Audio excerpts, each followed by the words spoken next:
The silence is what gets you. Not the explosions, not the cave-ins, not even the gas. It's the silence deep underground, where you can hear your own heartbeat, where every scrape of the shovel sounds like thunder, where you know that somewhere in the darkness, German miners are listening for you the same way you're listening for them. 32 years later, I still can't stand quiet rooms. I grew up in the coal mines of West Virginia, just like my father and his father before him. By the time I was 16, I was working the deep shafts around Charleston, 300 feet down, learning to read the rock, to know when a seam was stable and when it was ready to collapse. Mining was in my blood. It was hard, dangerous work, but it was honest. You knew what you were doing and why. When America entered the war in 1917, I was 24 years old, married with a baby girl. I could have stayed home. Miners were exempt from the draft, considered essential workers. But the recruiter told me they needed experienced miners for something special. Tunneling operations, he called it. Digging under enemy lines, planting explosives, winning the war from below ground. It sounded better than getting shot at in a trench. I enlisted in May of 1917, got assigned to the 30th Engineers. They sent us to France in March of 1918, attached us to British tunneling companies who'd been doing this work since 1915. The Brits, they were professionals at it, had coal miners from Wales and Yorkshire, hard men who'd spent their whole lives underground. They looked at us American boys like we were children playing at their trade. Maybe we were. The officer who briefed us was a British captain named Morrison. Welsh accent, hands scarred from years of mining. He didn't sugarcoat anything. "Gentlemen," he said, "you'll be working in shifts, 24 hours a day, digging galleries beneath no man's land. Your objective is to plant mines, explosives, not ore, under German positions. When they detonate, they'll create craters large enough to swallow entire battalions. It's dangerous work. Cave-ins, German countermines, gas, flooding, getting buried alive. The casualty rate for tunnelers is roughly 40%. Someone asked if we got extra pay for that. "No," Morrison said.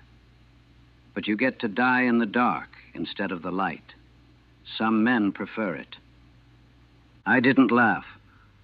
None of us did. My first day underground, they took me down a tunnel near Messines Ridge. The entrance was hidden in a trench, reinforced with timber, barely wide enough for a man to squeeze through. We went down 30 feet on a ladder, then another 40 on a second ladder, then into a horizontal gallery that stretched into blackness. The air was thick, stale. You had to breathe shallow, or you'd start to panic. The ceiling was maybe 4 feet high. We moved in a crouch, backs aching after 10 minutes. Every 20 yards, there was a timber support holding back thousands of tons of earth that wanted to crush us. "This is where we work," said Corporal Davies, the Welsh miner showing me the ropes. "Quiet now. Listen." We stood in silence. At first, I heard nothing. Then gradually sounds emerged, the creak of timber, water dripping somewhere, the settling of earth, and then faint but unmistakable, the sound of digging, rhythmic, coming from above and to the left. "Germans," Davies whispered, "maybe 20 feet away. They're trying to find our tunnel. If they do, they'll blow it, kill everyone inside. So we work quiet and we listen. Always listen." That's when I understood. This wasn't like mining coal. This was war in 3 dimensions, fought in darkness and silence, where the enemy was invisible but always present, just beyond the wall of earth. The tunnels beneath the Western Front were a whole different war. While men fought and died in the trenches above, we fought and died in the galleries below. Different weapons, same death. We worked in teams of 6, 3 digging, 2 hauling dirt, 1 listening. Always one man with his ear pressed to the rock, listening for German countermining operations. Your life depended on that listener.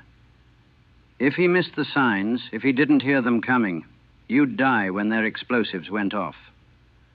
The digging was brutal.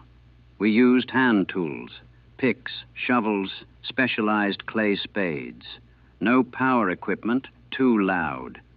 Every shovelful of earth had to be loaded into sandbags, carried back through the tunnel, disposed of where German aerial reconnaissance couldn't spot it.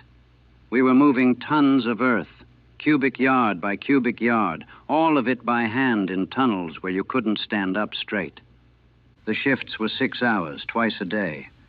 6 hours crouched in darkness, breathing bad air, digging, sweating, listening. Then 6 hours topside, trying to sleep while knowing you'd have to go back down. My team leader was a sergeant from Pennsylvania named Mike O'Connor. Coal miner like me, 20 years experience, nerves like steel cable. He taught me how to read the chalk and clay, how to know when you were getting close to German tunnels, how to shore up a gallery so it wouldn't collapse. The trick, he said, is to dig silent. The Jerrys, they're good at this. Better than us, if I'm honest. They've got 3 years' practice. They can hear a shovel strike from 30 yards away. So you work slow, careful. You feel the earth. You don't fight it. There were 5 other men in my team. Tommy Rodriguez from Texas, built like a bull, could move earth faster than anyone I'd seen. Jack Morrison from Maine, quiet guy who chain smoked whenever we were topside. Henry Chen from San Francisco, the best listener we had, could hear things the rest of us missed. And the Freeman brothers, Paul and David, from Pennsylvania, who'd worked anthracite mines since they were kids. We became close fast. When your life depends on the men next to you, when you're sharing air in the darkness, you either bond or you break. We bonded. The first tunnel we dug was under a German salient near Vimy. The plan was to plant 2 tons of aminal explosives, create a crater, let the infantry advance into it. We worked for 3 weeks, digging a gallery 300 feet long, working toward the German lines. The work was hypnotic. Dig, fill, haul, dig, fill, haul. Hours blending together in the darkness. You lost track of time down there. Lost track of everything except the rhythm of work and the constant awareness that tons of earth were held back by timber that might give way at any moment. On the 4th day, Henry Chen, on listening duty, held up his hand. Everyone froze. He pressed his ear to the clay wall, eyes closed, face concentrated. After a minute, he pointed up and to the right, made a digging motion. The Germans were above us, maybe 30 feet, working their own gallery. We went dead silent, didn't even breathe hard. If they broke through into our tunnel, it would be over. Either they'd drop explosives down, or they'd blow their gallery and bury us all. For 3 hours, we stood motionless in the dark, listening to them dig. The sounds got closer, 25 feet, 20 feet. We could hear their voices muffled through the earth. German words we couldn't understand but recognized as human.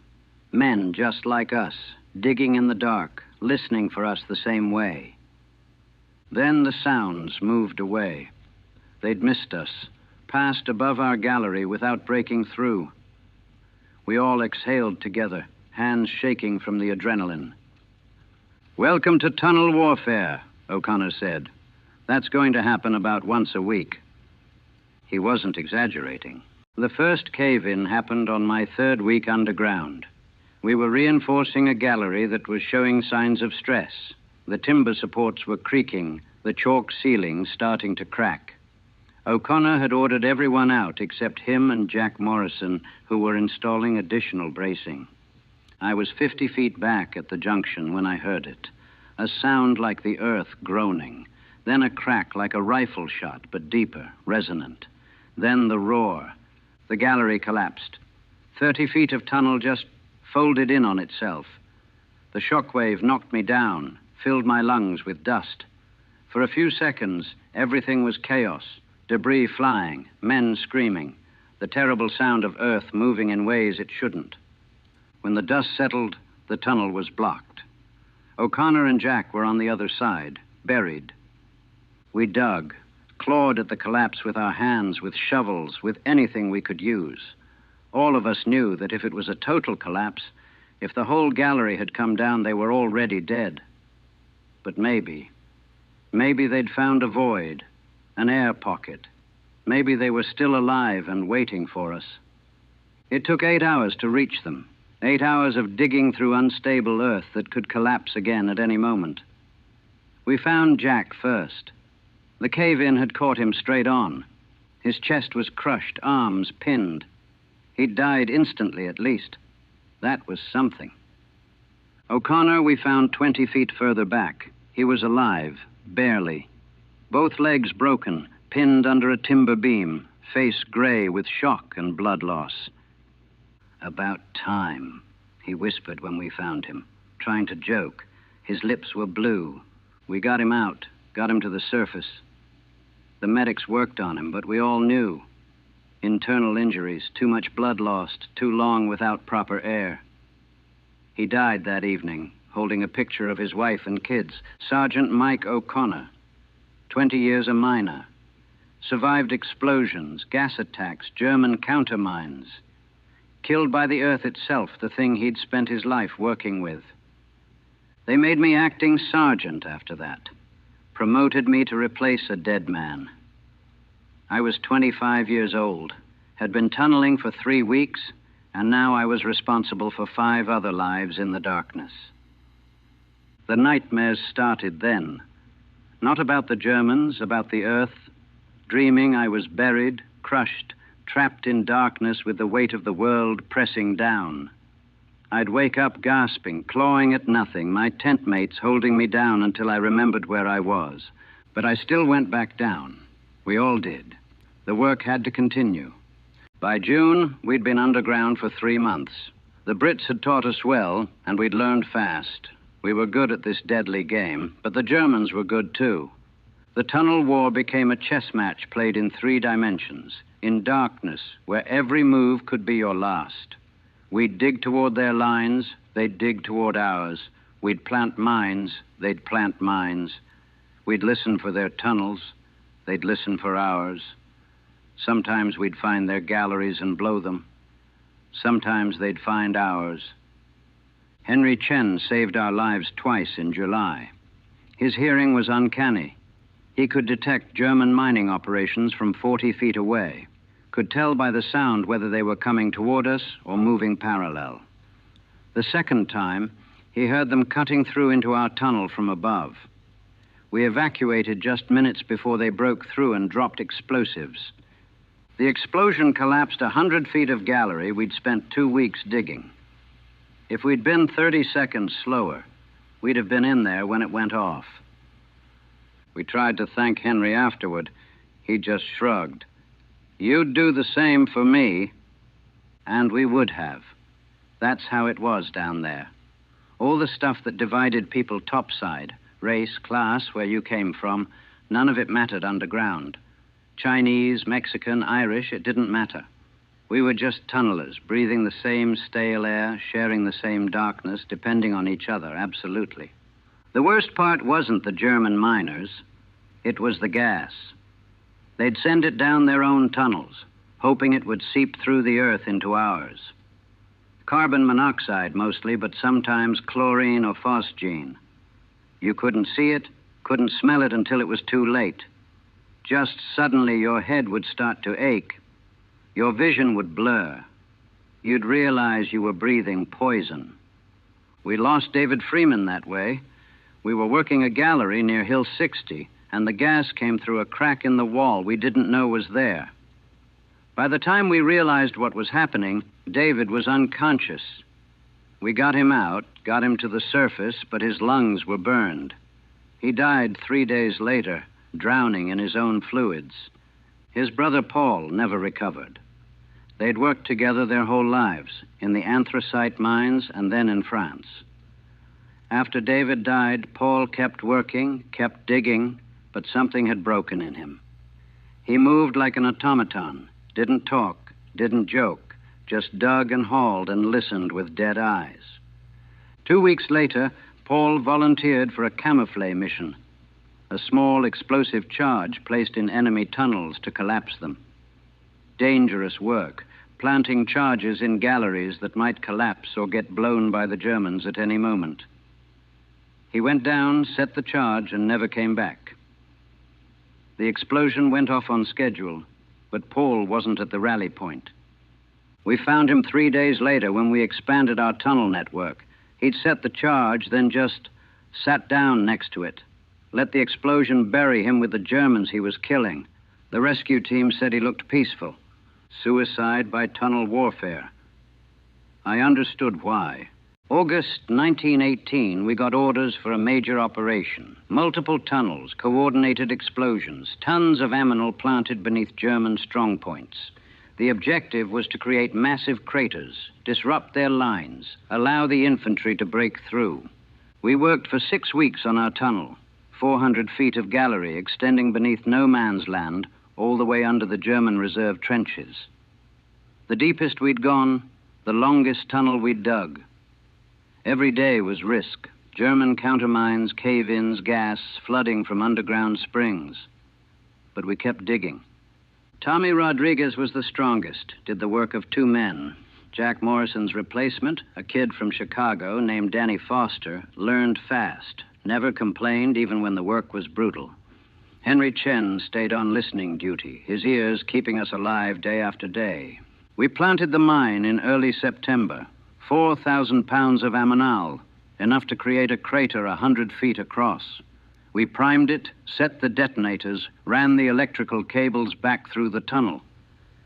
Then we sealed the gallery, shored it up to direct the blast upward, and waited for the order. The attack was scheduled for September 15th at dawn.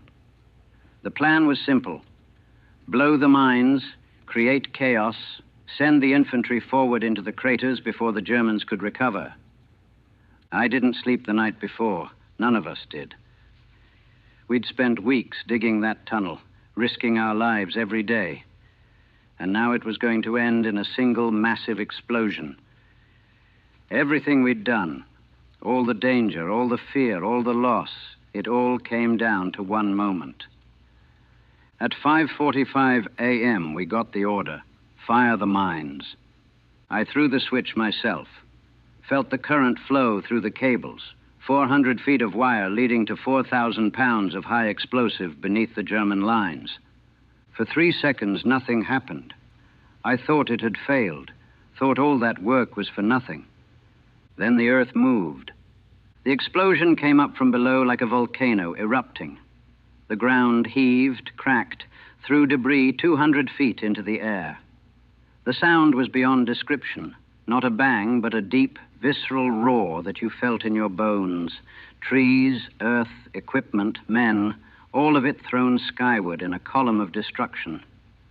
When it settled, there was a crater where the German reserve trench had been, 120 feet across, 30 feet deep. Everything in it was gone, vaporized or buried. We'd killed hundreds of men in an instant, erased them from existence. The infantry went over the top, advanced into the crater. We'd done our job. We'd won. I looked at the crater from the trench and felt nothing. No pride, no satisfaction. Just emptiness. We'd spent 6 weeks digging toward those men, listening to them through the earth, working in darkness while they worked in darkness above us. And now, they were just gone. Deleted, like they'd never existed. Tommy Rodriguez was cheering. Danny Foster was shaking his head in disbelief. Henry Chen just stood there, silent, staring at the destruction. "Is this what we came here for?" he asked quietly. "To blow men into atoms?" I didn't have an answer. The armistice came 2 months later. The war ended, and we surfaced for the last time. No more tunnels, no more darkness. No more listening for death in the silence. I should have been relieved. We'd survived.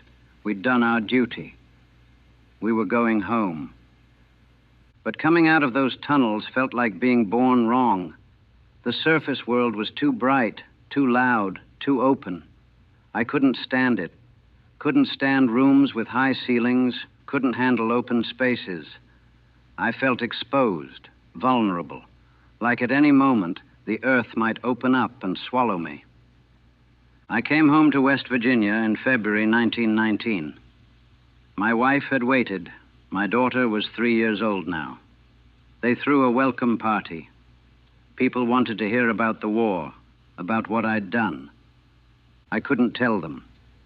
How do you explain tunnel warfare to people who've never been underground? How do you make them understand what it's like to work in darkness, knowing that tons of earth are held back by timber that might fail at any moment? How do you describe the silence, the waiting, the sound of enemy miners digging toward you through the clay? I tried going back to the coal mines. Thought maybe that would help, going back to what I knew. I went down on my first day back, and 50 feet into the shaft, I had a panic attack. Couldn't breathe, couldn't move. The darkness wasn't peaceful anymore. It was full of ghosts. O'Connor and Jack Morrison and David and Paul Freeman, Tommy Rodriguez and Danny Foster and Henry Chen and all the others who'd shared that darkness with me. I never went underground again. Found work topside, supervisor jobs, paperwork, anything that kept me in daylight. But I never felt comfortable. Even now, 32 years later, I sleep with the lights on. Can't stand quiet rooms. Can't be in basements or cellars for more than a few minutes before the walls start closing in. The worst part is the knowledge. I know exactly what it's like to be buried alive. Felt the earth shifting, heard the timber creaking, known that any second the whole gallery might collapse and trap you. I've worked in spaces so tight you couldn't turn around, so dark you couldn't see your hand in front of your face, so deep that rescue would be impossible. That knowledge never leaves you. I think about those German miners sometimes. The men we listened for, who listened for us. We were enemies, supposed to kill each other. But we were more alike than different. All of us coal miners or quarrymen, working men who knew the earth. All of us down in the darkness, doing what we were told, trying to survive. The mine we blew that September morning, 4,000 pounds under their position, that killed maybe 300 men. Instant death for most, buried alive for others. I did that. Threw the switch that erased them from existence. The military gave me a medal for it. For efficient mining operations. For successful destruction of enemy positions. The medal's in a drawer somewhere. Can't look at it. Sometimes I wake up at night and I'm back in the tunnels. Can feel the earth pressing in, smell the stale air, hear the timber creaking. Can hear O'Connor breathing beside me, Jack Morrison's footsteps behind me, David Freeman coughing from the gas.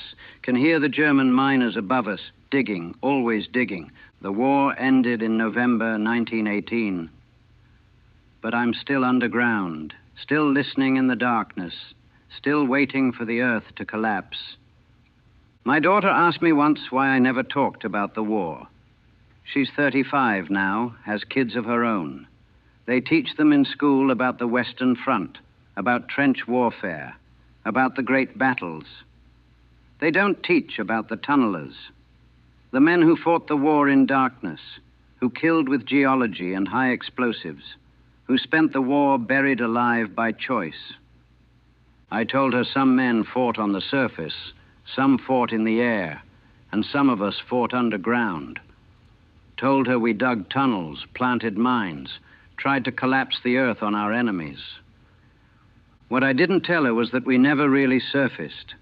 That part of me is still down there, 60 feet below no man's land, listening to the Germans dig toward us, waiting for the gallery to collapse, feeling the weight of all that earth pressing down. The silence is what gets you. That's what I said at the start, and it's true. In those tunnels, the silence was absolute. Complete. The kind of silence that makes you question if you're still alive, if the world above still exists, If anything exists except you and the darkness and the men digging toward you through the clay. I live in silence now. Can't stand music or loud conversations. People think I'm going deaf, but my hearing's fine. Too fine, maybe. I can still hear things that aren't there. The creak of timber, the sound of shovels on chalk, the whisper of earth settling, the breathing of men who died 30 years ago. We never came back from those tunnels. Not really. Part of me is still down there in the darkness, still digging, still listening for the enemy I can't see, still waiting for the walls to collapse and bury me with all the others who never surfaced, still waiting for the earth to claim what it's owed. The war above ground ended. The war below ground never does.